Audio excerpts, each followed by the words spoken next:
Ano siya, 60 baht lang siya. Teka, kasama na rin siyang sausawan. Ayan, bali 2 ano siya, equivalent siya sa $2.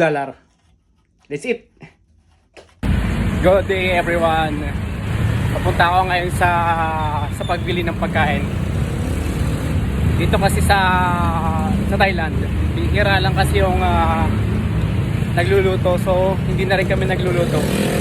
Bumibili na lang din kami ng ng pagkain. Dahil mura lang din naman yung pagkain dito, kaya mas okay na din. Nakakatipid ka na sa oras. Ganon din sa sa pagluto. Hindi ka na magluluto. Kasi bibili ka na nga lang din. Tsaka mura lang yung mga pagkain dito, mga 40-50 baht ganon.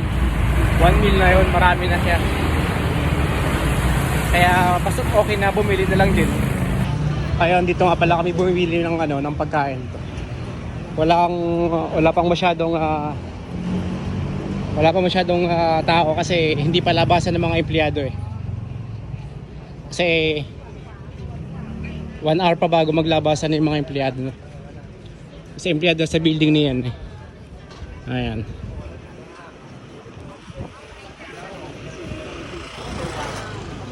Dami mga pagkain dito.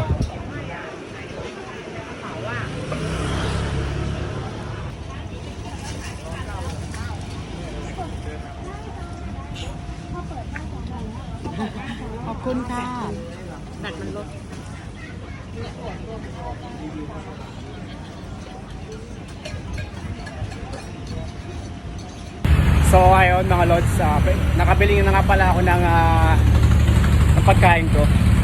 Ito lang ang binili ko. Ayan. Hindi siya makita pero ano siya, fried fish na tilapia, pero ano siya, kinimay na.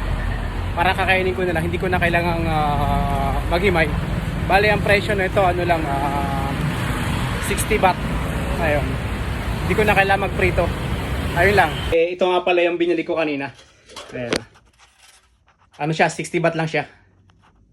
Teka, kasama na rin siyang sausawan. Ayan, bali 2 ano siya, equivalent siya sa $2. That's it.